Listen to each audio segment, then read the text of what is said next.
Kunnafoni sanuma o dɔrɔn de bɛ se ka maa kunna sirilen la wasa Renouveau Télé lajɛbagaw aw ni ɲantuma aw mana kɛ yɔrɔ yɔrɔ ni sanga kɔnɔna la ni aw sɔgɔlen no anw na an bɛ aw fo ka wale ɲuman dɔn ko dugubila ale ka fisa ni lada wuli ye Renouveau Matin kɛnɛ sigitɔla filɛ aw ye tuguni kɛnɛ min bɛ sigi aw ye dɔgɔkun kɔnɔ siɲɛ 5 a bɛ daminɛ tɛnɛ ka taga kuncɛ jumadonyaw fɛ kɛnɛ mun kɔnɔna la aw ka kunnafoniya kunfɔlɔw bɛ fara ɲɔgɔn kan kana lase aw ma Renouveau Matin jamakulu fɛ ɲɛmayaso ka yamaruya kɔnɔna la bonya ani karama kɔnɔ o kɛnɛ dɔ sigitɔ filɛ ni tuguni ko bɛɛ lajɛlen k'i bisimila.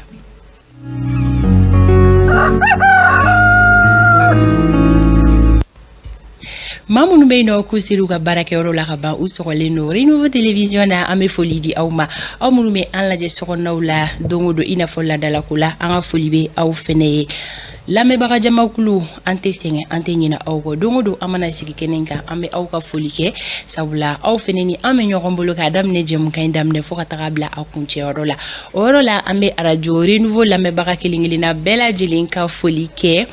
diɲɛ fantan naani bɛɛ lajɛlen fɛ an ka foli bɛ kanubaga bɛɛ lajɛlen ye bi ye alamisa ye février kalo tile 16 san 2023 Renouveau Matin o kɛnɛ bɛna dayɛlɛ aw ye sisan anw ka dibila baarakɛbagaw an bɛ foli badi u ma labɛnw bɛɛ lajɛlen sigira sen kan wa kunnafoniya ko nasira fɛ bi aw kelen-kelenna si tɛna fɔ aw jigi kɔ sabula a ko tɛna na kɛ nimisa ye kunnafoni kologirin caman o de bɛ an bolokɔrɔ minnu sɛgɛsɛgɛlen don kosɛbɛ studio bamidaw kɔnɔna la jama dafalen bɛ yan Umar Koyita Isa Kabasidibe Fanta Tomota an bɛna don kibaruyaw olu kɔnɔna la sisan Umar i ni sɔgɔma Fanta Tomota a bɛ cogo di kɔrɔ baasi t'i la baasi foyi tɛ na alhamdulillah i ka fini ɲɛna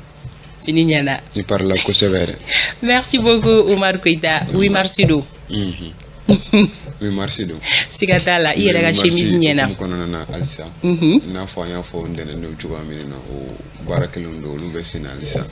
siga t'o la Umar ko kanubagaw ma hakililajigi don halisa ka fɔ ni 8 mars ɲuman minnu filɛ nin an na ni nalen don maliden kelen-kelenna bɛɛ lajɛlen ka lafiya de kama 8 mars ni o ye musow tɔgɔla don ye o don kɛrɛnkɛrɛn ni okumu kɔnɔna la aw yɛrɛ b'a kalama k'a fɔ fini cɛ ɲuman olu bɛ bɔ alors min filɛ nin an na a kɔni lafiya ka bon wa hali a wari man ca tagalen ɲɛfɛ an bɛ tila ka nɛgɛjuru sira di aw ma aw bɛ se ka fini ninnu lasɔrɔ cogoya minnu na nɔgɔya o kɔnɔna la Umar ko i natɔ i ma gɛlɛya sɔrɔ ma gɛlɛya sɔrɔ Fanta Tomota alhamdulillah a bɛ komi lafiya b'aw fanfɛla in na dɛ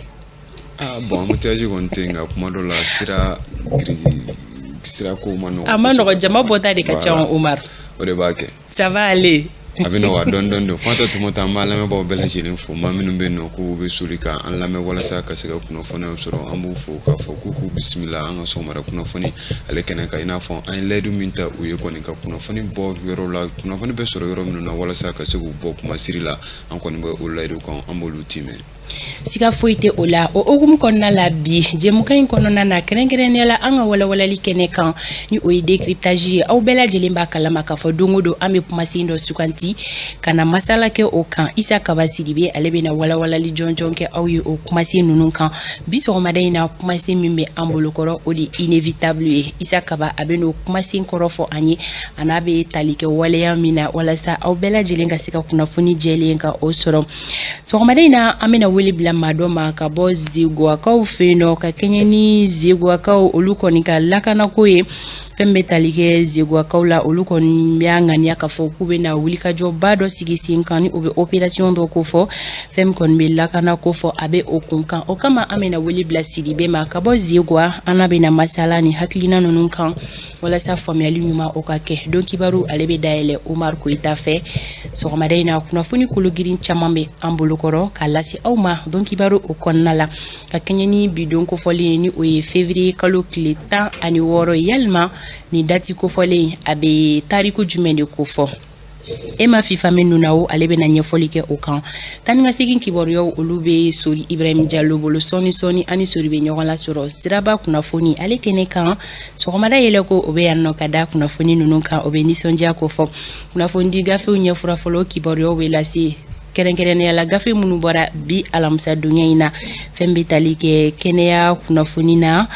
halisa an bɛ to o hukumu kɔnɔna la Awa Daɲogo ale bɛ se kɛnɛya tigilamɔgɔ wɛrɛ ma sɔgɔmada in na ka se ka masala aw ye an ka kɛnɛya tagabolo ɲuman dɔ o kan bɛɛ lajɛlen ka se ka faamuyali ɲuman kɛ yalma ko Alexima son waleya jumɛn de ma bi an fɛ yan nɔ Mali kɔnɔna na. Kuma bɛ di Alexima a ma sɔn min ma ka tɛmɛ ni o laseliw ye. Anw ka don fɔli duman o bɛ yan nɔ ka da kibaruyaw sanfɛ. Président ka bataki o bɛ dayɛlɛ aw ɲɛkɔrɔ o kɔnɔna kunnafoniya k'o lase jamanakuntigi ma bonya kɔnɔna na. Dakuru ɲɛ kelen na bɛ deli ka fɛn o fɛn sɔrɔ jɛmukan in kɔnɔ a bɛɛ lajɛlen bɛna lase bonya ani karama kɔnɔ. Ni sanga kɔnɔna la e ma fifa min nun na o ale bɛna bisimila ka kɛɲɛ ni bi don kofɔlen ye ni o ye février kalo tile 16 ye. Yalima ni dati kofɔlen a bɛ tariku jumɛn de kofɔ an ka Ema lamɛn.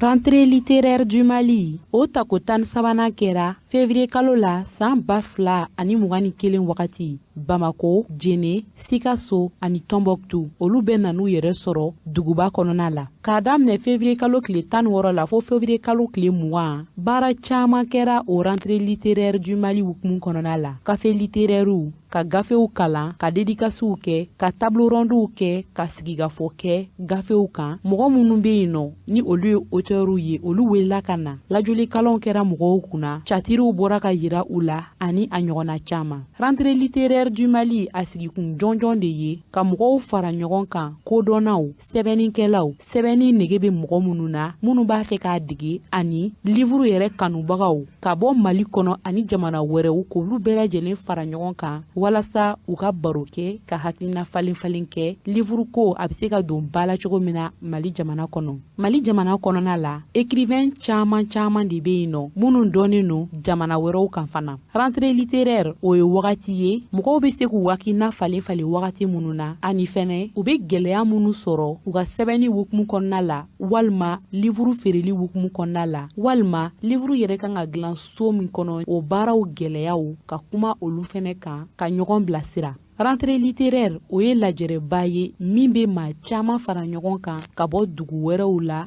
jamana wɛrɛw la ka bɔ continent wɛrɛw la farafin farajɛ kan bɛɛ bɛ se ka ɲɔgɔn sɔrɔ o lajɛrɛ sen fɛ. San 2021 na rentrée littéraire mun kɛra maa minnu lakodɔnnen no gafe sɛbɛnni hukumu kɔnɔna la olu y'a yira k'a fɔ ko gafe sɛbɛn na gɛlɛya caman de bɛ u kan ani fana telefɔniw ani bɔlɔlɔsiraw olu kɛra sababu ye livrew tɛ san kosɛbɛ ani denmisɛnnin caman bɛ yen nɔ livre kalanni o courage tɛ u la. O jateminɛ ninnu ko o tɛ Mali jamana dɔrɔn ye nka a bɛ yɔrɔ caman na fɛnɛ hali n'o y'a sɔrɔ livre ka di denmisɛnnin caman ye nka denmisɛnnin caman fɛnɛ bɛ yen nɔ telefɔni ka di olu ye k'u ka lecture kɛ o sanfɛla la.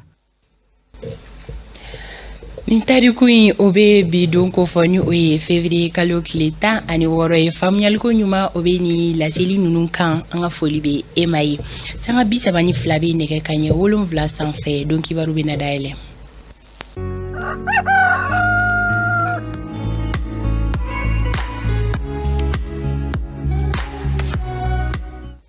Umar Koita aywa sira bɛ di ma i ka don kibaru dayɛlɛ ka munumunu salo kɛ a kɔnɔna na kunnafoniya minnu bɛɛ dala salo la kunnafoni ɲininaw fɛ ɲɛmayaso ka yamaruya kɔnɔna la i ka tɛmɛ ni laseli ye. Fata tumata basi tɛ o la n'a fɔ ladala ko la bakuruba saba min b'an bolo olu dɔw bɛ tali kɛ bi fɛn min kɔni ye shisha ale ko jamana ɲɛmaaw kun ye waleya min ta k'a fɔ ko ale mini ani a feereli ka jɔ an ka jamana kɔnɔna na o baaraw olu kɔni daminɛna o waleya kɛra sababu ye maa caman kɔni olu minɛna o ko la an bɛna an da don o la ko walawala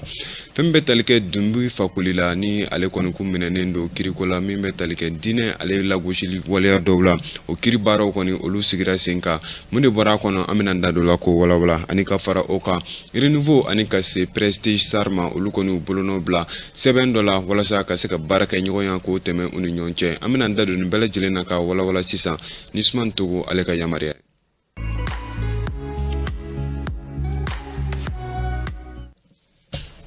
An bɛ tɛmɛ ni kunnafoni cogoya ye halisa i n'a fɔ an bɛ an lamɛnbaaw bɛɛ lajɛlen fo maa minnu bɛ yen nɔ ko u bɛ soli k'u sɔgɔnɔ walasa ka se ka kunnafoni sanuma ale sɔrɔ sɔgɔma o sɔgɔma an b'u bɛɛ lajɛlen fo ko u k'u bisimila i n'a fɔ an ye a lase aw ma cogo min na renouveau ani ka se cakɛda ma ni o bɛ agence immobilière prestige sarge olu ko fɔ olu kɔni y'u bolonɔ bila sɛbɛnfura la ni sɛbɛnfura min yɛrɛ ni bolonɔ bilala la ka bɛn araba février kalo tile 15 ma min bɛ bɛnkan kofɔ renouveau ani ni ma kofɔlen ninnu ni ɲɔgɔn cɛ waleya ninnu kɔnɔna na sa fɛn min bɛ tali kɛ renouveau ani Prestige Star la olu bena baaraw kɛ ɲɔgɔn fɛ min bɛ tali kɛ ka kuma Prestige Star ale ka so minnu bɛ nɔ ni u bɛ olu jɔ ni ko o bulu ka maaw ka bolo kan u bɛna kuma o ka émission na ani ka se waleya caman ma ka se ka ɲɛfɔli kɛ ni so ɲuman minnu bɛ nɔ ni Prestige y'a jɔ kɛrɛnkɛrɛnnenya la minnu yɛrɛ bɛ nɔ ni o bɛ ɲamana kɛrɛnkɛrɛnnenya la Segu sira kan ka kuma olu ka kosɛbɛ.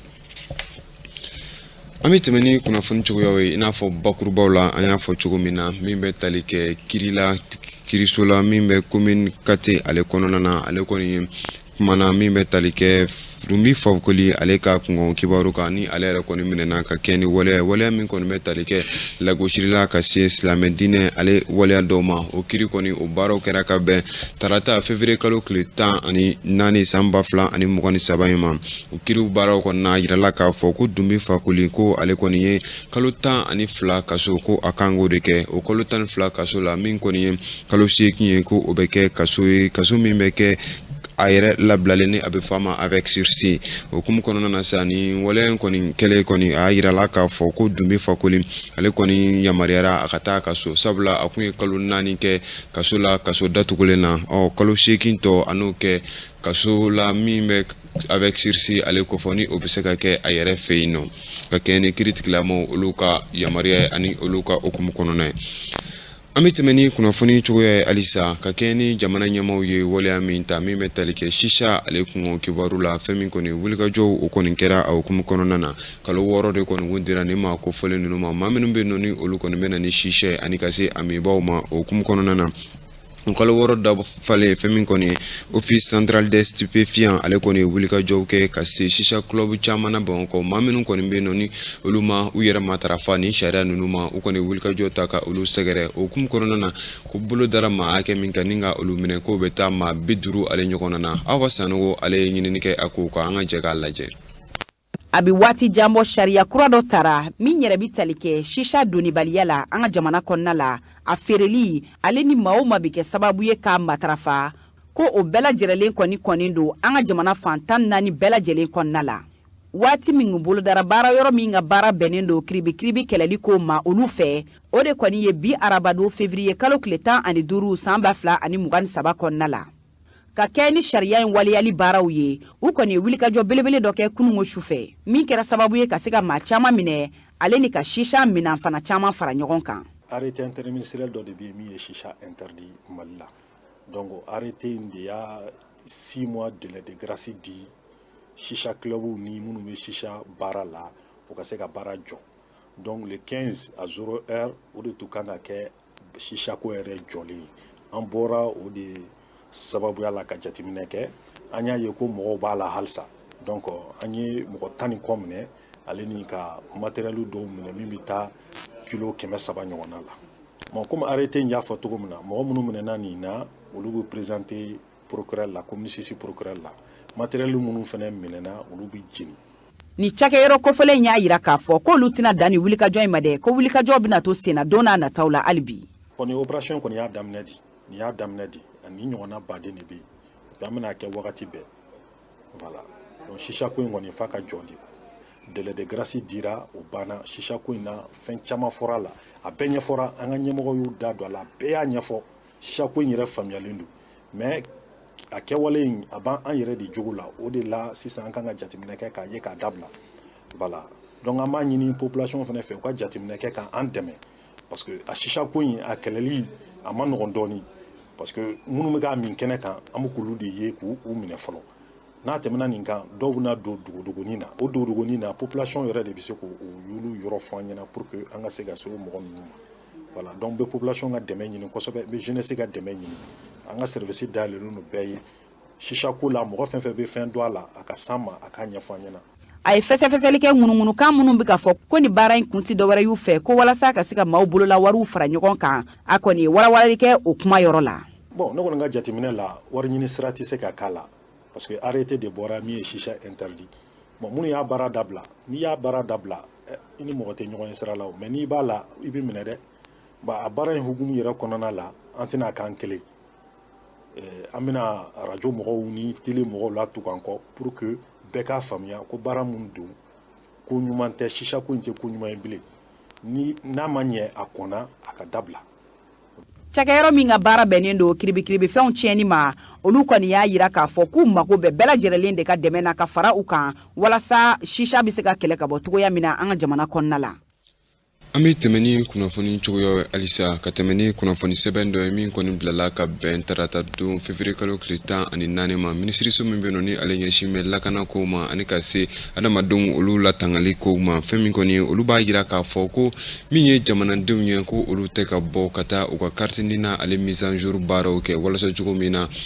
carte biométrique maaw bolo bɛ se ka da o ka cogo min na o kunnafoni sɛbɛn kɔni o kɛra sababu ye ka jamanaden caman olu dusu kasi sabula maa caman y'a yira k'a fɔ ko olu kɔni wulila ka se nin yɔrɔ kofɔlen ninnu na ko gɛlɛyaw kɔni bɛ yen nɔ min kɔni na u ma se ka a sɔrɔ an ye wulikajɔ kɛ ka taa a kow ɲɛlɛ an ka jɛ an ka ɲamada a fɛ.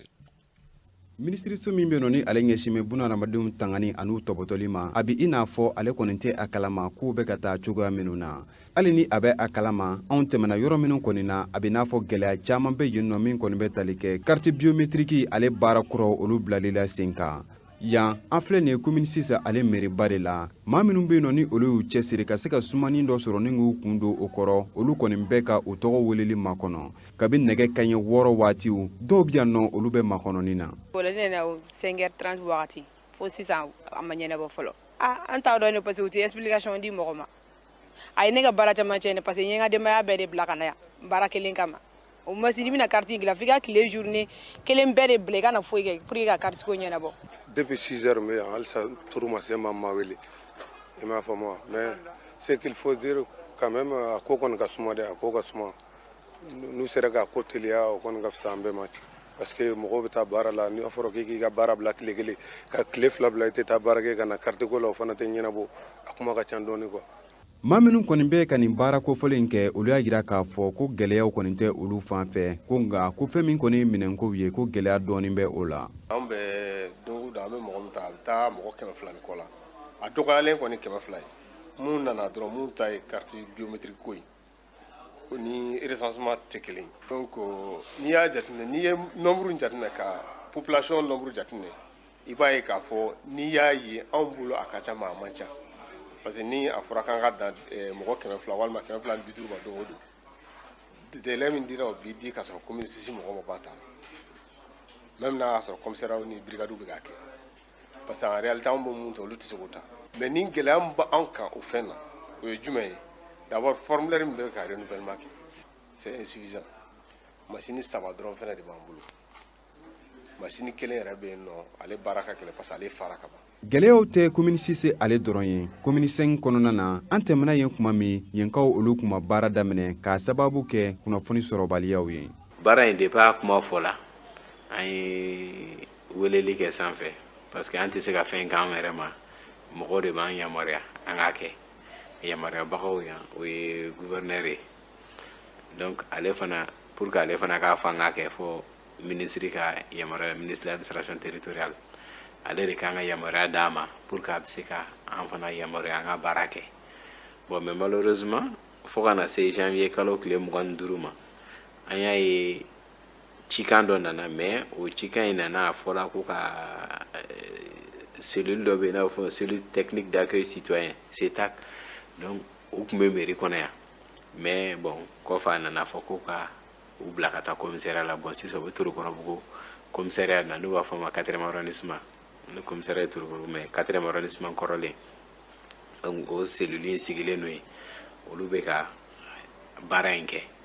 mais fɛn min an yɛrɛ ka aravɛkɛlaw ye yan olu tɛ k'a kɛ parce que u ma yamaruya sɔrɔ donc olu kɔni bɛ ka continuer n'u ka baara kɔrɔ ye fɛn min ye aravɛk baara sinsinni ye la pérennisation donc olu bɛ k'o baara de kɛ. Fɛn min kɔni ye commissariat olu fanfɛlaw ye an y'a lajɛ walasa ka se ka taa jateminɛ kɛ yen fanfɛlaw la nka olu kɔni ma sɔn ka kunnafoni di an ma ka tɛmɛ ni baara cogoyaw ye. A bɛ ɲini minisiriso fɛ min kɔni ɲɛsin bɛ nin baara ninnu ma a ka wuli k'i jɔ joona ka fɛɛrɛw ɲini sinon nin baara bɛ ka taa cogo min na maliyɛn caman kɔni bɛ sɔn k'a ka carte biométrique sɔrɔ ni gɛlɛyaw ye walima u b'a sɔrɔ kumaw la gɛlɛyaw bɛ a la kuma min na. An bɛ tɛmɛ ni kunnafoni cogoyaw ye halisa fɛn min kɔni an bɛ taa Gawukaw olu fanfɛla la fɛn min ye Gawo ye kabi waati jan Gawo kɔni ye yɔrɔ ye gɛlɛyaw olu fanga ka bon yɔrɔ min na kosɛbɛ ka kɛ ni bɛngɛnniya walew ye ani ka se bagan sɔw ma marifa ale tɛmɛsiraw ani ka se dɔrɔgu ani waleya caman ma olu fanga kɔni ka bon yɔrɔ kofɔlen ninnu na kosɛbɛ ka kɛ ni o lakanabaliya baara cogoyaw ye fɛn min ye sifinnaka minnu bɛ Gawukaw fɛ yen nɔ ani ka se u ka maraba ɲɛmaaw ma olu kɔni ye kɛnɛ dɔ sigi kɛnɛ min na ni u ye hakilila falenfalenw kɛ o kɛnɛ okumu kɔnɔna na min sigira sifinnakaw olu fanfɛla la ni Abdala jamukan kɔnɔna na jamukan min kɔni bɛ tali kɛ mara ani ka taa se lakana ale ko ma a kɛra sababu ye sifinnakaw ani ka se conseil régional de la jeunesse mɔɔw yɛrɛ ma ka se ka laɲini caman kɛ laɲini minnu bɛ tali kɛ ka se ka laɲini jamana ɲɛbaaw fɛ ani ka se maraba minnu bɛ u ka yɔrɔ kofɔliw na u k'u cɛsiri fɛn min kɔni ye lakana ale bɛ se ka sabati cogo min na bɛɛ lajɛlen sen bɛ se ka don a kow la wa fɛn min ye maraba ɲɛmaaw ye olu ka se ka wulikajɔw kɛ ka ŋaniyaw ta min bɛ se ka kɛ sababu ye marifa ani ka se waleya caman minnu bɛ tɛmɛ ni yɔrɔ kofɔlen ninnu na olu ka se ka ɲɔngiri kosɛbɛ u ye weleweleda caman kɛ ni ɲɔgɔn ye ale kɛnɛw kan kunnafoniko nasira la halisa ka kɛ ni maa minnu bɛ yen nɔ ni olu kɔni bɔra u sigiyɔrɔ la ka kɛ ni gɛlɛya cogoyaw ye an ka jamana kɔnɔna na min bɛ tali kɛ cakɛda min ɲɛsin bɛ o ko ma ni o bɛ direction nationale du développement social olu ko fɔ olu kɔni jateminɛw kɛ k'a yira k'a fɔ ko maa 412 ka taa 387 maa ɲɔgɔnna na ko olu de bɔra u sigiyɔrɔ la jateminɛ minnu yɛrɛ kɛra ka bɛn décembre kalo san 2022 olu ma o wala ninnu na o jateminɛw y'a yira k'a fɔ ko ni ye san tɔw ta kɔni lajɛ ko i b'a ye k'a fɔ ko dɔ bɔra maa hakɛ la 100 sara la maa 6 ɲɔgɔn na an ka jɛ an ka lasew lamɛn Mayimuna Wederago ale y'a kumakanw fara ɲɔgɔn kan.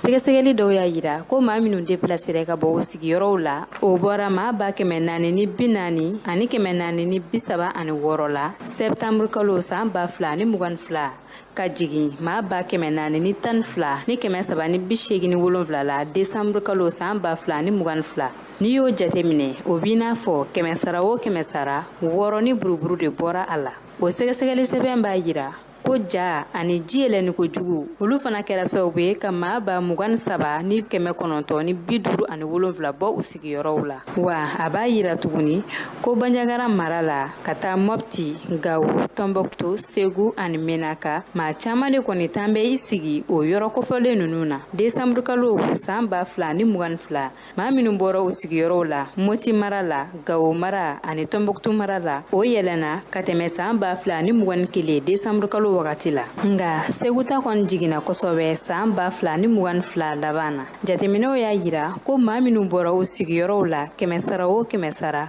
54 o ye musow ye ani 46 o ye cɛw ye olu fana cɛla 62 o ye denmisɛnninw ye 100 sara o 100 sara 35 o ye sifinnakaw ye wa 100